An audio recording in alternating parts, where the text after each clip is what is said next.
Hi,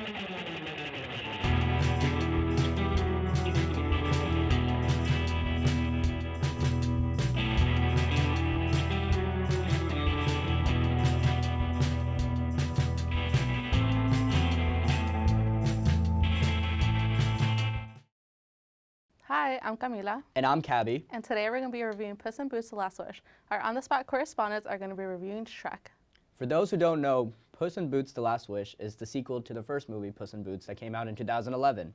It stars Antonio Banderas, Salma Hayek, Florence Pugh, and John Mulaney. And it sets in a scene where Puss in Boots is quite literally living his best life until an incident happens and he realizes that he's down to his last life. Now he must take a journey to find out if there's any way to get his lives back. Now, Camilla, what do you think of the movie? This is a good movie. I wasn't expecting it to be as good as it was. I mean, I've seen all the other Puss in Boots movies. They're not as good, but I loved this movie. It was a great movie. What do you think? I absolutely loved it. I have been very excited to see it since it came out, and I was begging my friends to go watch it, and I finally convinced them. Watching the movie, all the characters were amazing. I mean, I heard great things before even seeing it, and that got me really excited. And I mean, we'll go into it much later. The animation, the characters, I mean, just the movie itself, the story, everything, like, really, really hit. And I mean, for me personally, I believe it was one of the better animated films I have seen in a very long time. This movie was out it's been out for a minute. Yeah. I think it released a couple days before Christmas, and I watched it, I think, like the first week of January, and it was still in theaters, like still with like multiple showtimes. And I think that says a lot about like how good of a movie it was. Yes, I mean, it's bringing in a lot of money. I mean, it's still going extremely strong. I mean, I think I watched it like a week before I came back to school, so like January 11th, that around time. I mean, there was still a lot of people packing the theater. I mean, it was a great like atmosphere all around.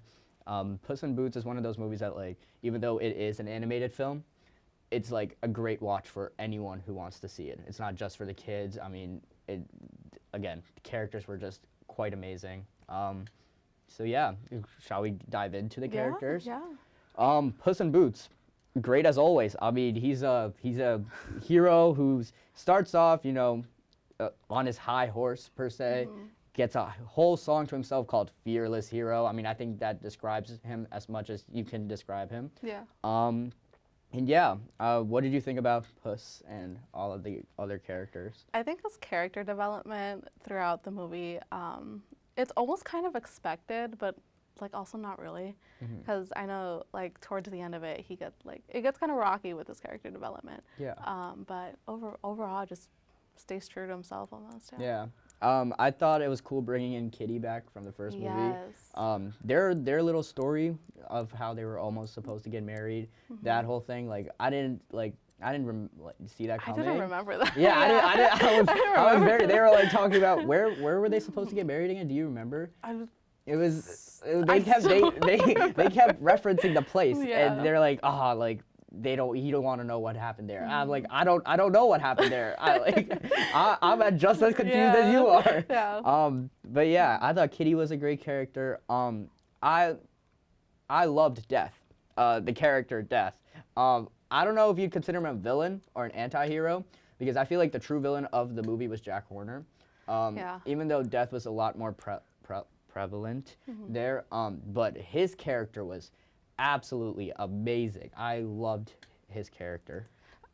I agree. He was a great addition to the movie. I think for me, it like just his appearance scared me. Like I like it didn't have to be that scary. It really That's didn't. Completely fair. I was like covering my eyes in the theater every time he came on the screen. I thought he was gonna be my new sleep paralysis demon honestly. Yeah. Think about it, right? Like death is something that a lot of people fear. It's not something that a lot of people like, you know, want to meet per se. And so I think that if you keep that in mind, like the whole like, I mean, it was a scary person to see. I mean, the whistling, that was quite iconic in my opinion. Like I will play that whistling I will whistle it myself. I mean, it's an amazing, like, you know, it really sets to the whole like atmosphere of death. Right? The way that like the whistling like echoed too, because like they added a lot of effect to that whistling. Like they made it like prevalent to the movie because you knew like as soon as you heard the whistling, like he was going to show up on screen. And I think that like that just really added to his character. I think it was really cool. Yeah. So I loved him. Goldilocks and the Three Bears. I thought, and we can get into this later, she had her own story. She right? did, yeah. And I thought that story was really, really interesting. And she goes through like a mini character development of her own. Yeah. I think they did the right amount of like, you know, emphasis on her per se. Like she didn't like overtake the movie, but she like had a good amount of time where you can understand her story. And I mean, everyone knows Goldilocks and the Three Bears, like that fairy tale. And a lot of the fairy tales that are like referenced in the movie per se. I mean, I remember when they went into Jack Horner's, you know, big room, and you could see like, I can't remember, like there were unicorn horns, and there were like a lot of references to a lot of cool fairy tale stories that I remember reading when I was a kid. That was really cool as well. But I thought Goldilocks was a great character. Jack Horner, I didn't really like. Yeah. It was a weird character for me. Like the story behind him was like really weird. Yeah. Like the way he would like stick his thumb into like the pies and everything to like test like the quality of it. I thought that was so weird. I don't know. I didn't really like him. He wasn't like that big of a character for me per se, but that was okay. I mean, he was the villain and someone that everyone was supposed to hate. Yeah. I guess so. They did a great job on that as well. I think they just kind of added him in. I think they knew that Death couldn't be the villain. I think I agree with you with like with Death being like the anti-hero, but I think that's the only reason why they included him because they couldn't make Death like the actual villain. Yeah. And let's not forget one of the best characters and most lovable characters in the entire. Perito. Yes. He's a cutie.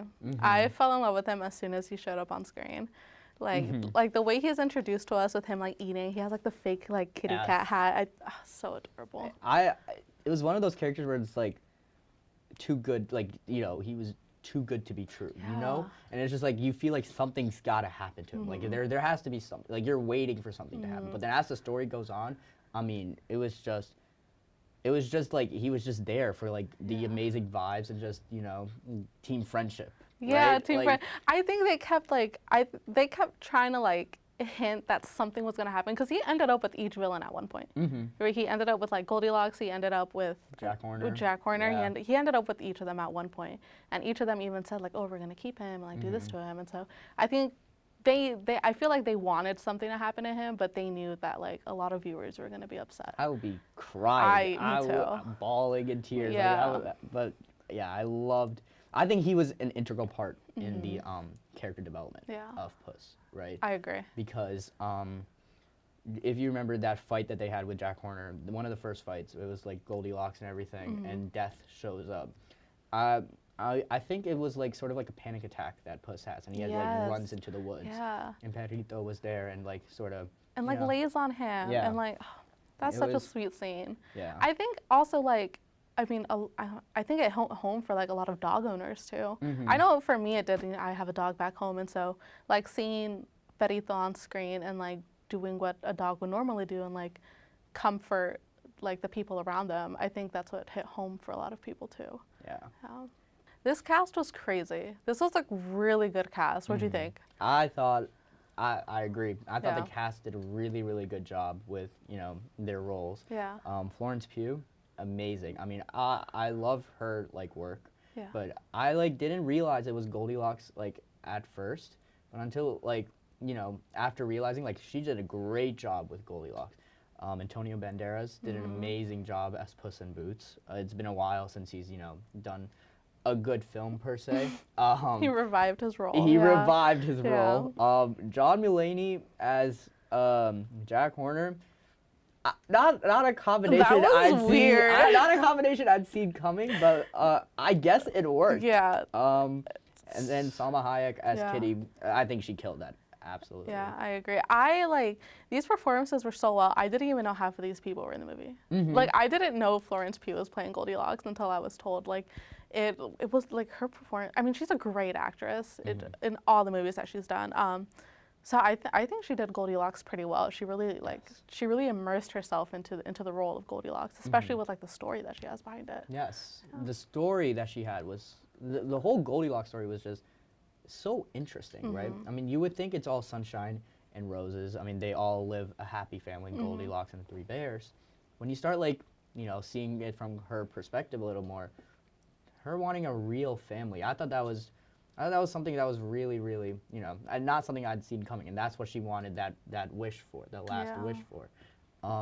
Yeah, what did you think about her, overall story that she went through? I actually really liked that they even gave them a story because I was really worried that it was just going to be about Puss and Perito and Kitty. I honestly thought it was just going to be all about them. So when Goldilocks and the Three Bears, like when their story started getting introduced, I was like, oh, finally, like something new. Because I thought it was going to be like the same as all the other Puss in Boots movies. That's what I was really worried about. Yeah.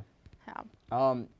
I liked how the ending. I liked the end choice that she made in that final fight, when she had the choices between saving her family right now, or getting that quote unquote perfect family that she's looking for. Because at the end of the day, I think she realized that the people that she was rolling with, the people that she lived with, was her true family, and her saving the bear was, I thought that was a really great moment for me. Yeah. And I think that's what a lot of like this movie is about, like just staying close to the people that you're already with, because those are the people that like have been with you through like everything that you've been through. And I think that's a strong message that they included. And I love that it was a common theme for everyone, like you said. Yeah. I mean, Puss, he could have got his 9 lives back, right? He had so many chances. He had a lot of chances. So many chances. He could have done that. The starlight, star Right, bright. yeah. I'm 4 lines. He could have easily said it quickly, right? But like, the journey he had, even though it was his last life, like that journey he had, like that when he realizes that's the life that he wants, I thought that was like that's what everyone needs to like understand. Yeah. Like the people you meet is like those are the people you gotta keep. You don't need other lives. Right. So I agree. Yes. I thought the character plot just all around was made really well, really, really well. The only one is I keep forgetting his name, the villain. Jack Horner. Yeah, I think that's how insignificant he was. I just keep forgetting his name. His story did not make sense. Like I said earlier, it just did not make any sense for me. Yeah. Probably just threw it in as like just to fill in some time. Yeah, probably. Yeah, but what else I really liked was the musical elements in the very beginning. What do you think? Wild West, you got a little bit of that. The mariachi band. Yeah. I mean, it brought the best of both worlds, right? I mean, that's what like Puss in Boots really is, and I thought the whole score just really fit well with the movie per se. The times where it was like upbeat and like fighting, like you got the like upbeat music, but when it's like a little like somber, like you had the perfect music for that. You really felt what the characters were feeling during that movie. Yeah, I feel like the opening like music also was like a nostalgia factor. I feel like it was what connected this movie to all the other ones that were made in the years before. So I think that was really clever. Speaking of other things that were really great in this movie, the action sequences. Yes. I mean, as well as the animation. I absolutely loved the fight scenes. Yeah. I mean, those were high intensity. I mean, beautifully made.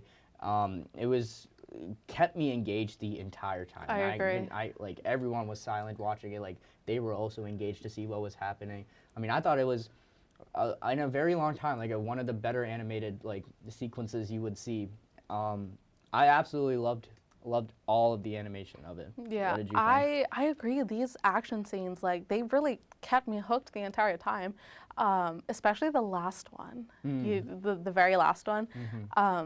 I was like on edge the entire time. I was like, what's gonna happen? Like, this is it. I'm gonna be devastated. I think they did it really, really well. But you can see the difference in animation between the last Puss in Boots and this current one. Oh yes. Like the animation is crazy different, and I think it worked. I think it works really well for the plot of the movie too. Yeah. Like all the bright colors, especially when they get to the star. Like it's just also like mesmerizing. It was shining. It was shining. Yeah. And I loved the ending of the movie. I shed a tear. I did too. It was such a beautiful way to end that film. Yeah. I'm on board of team friendship, and I do truly hope that they stay together for if there were to be any new movies coming in, which at the end credit scene, I feel like it was hinted there that there might be another Shrek coming. What do you think of that? I mean, Puss in Boots say he's like, oh, like we're gonna do other adventures, but first we're gonna go visit some friends, and then it's far, far away. But I don't think another movie should come out of it. Yeah. Because I think it got left off at a great spot. I think they can do like maybe a spin-off show, or like even like a little like a short movie, like a short film. But I don't think they should come out with another movie. I think there are pros and cons of another Shrek movie coming out, right? Like Shrek is one of the most loved franchises out there. So obviously there will be people that, love that franchise who would love to see another movie. Right. But I feel like there comes a lot of pressure with like living up to these high expectations. Yeah.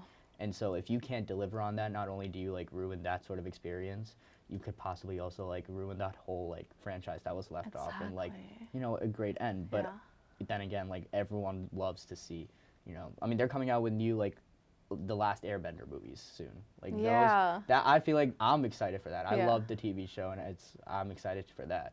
But like it has to reach a certain, like a certain standard or else it's not going to really work for you. Yeah, I mean, I love the Shrek franchise. The second movie is my absolute favorite. Yes. So for anything to like, for them to even think about creating a new movie based off of this ending, it's going to be a really big risk to take.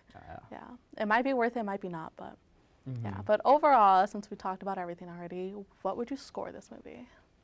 I'm going to have to give it a 10 out of 10. I mean, I loved this movie. I think 10 out of 10 is a fair score. Yeah. Because, I mean, I don't think there were a lot of, we didn't describe a lot of misses. Yeah. I mean, if any, right? I mean, it was Jack Horner probably, but like, he was a villain anyway. Like, right. Right? Yeah. Like, I mean, it was a great movie. One of the better animated films I have seen in a very long time. Agreed.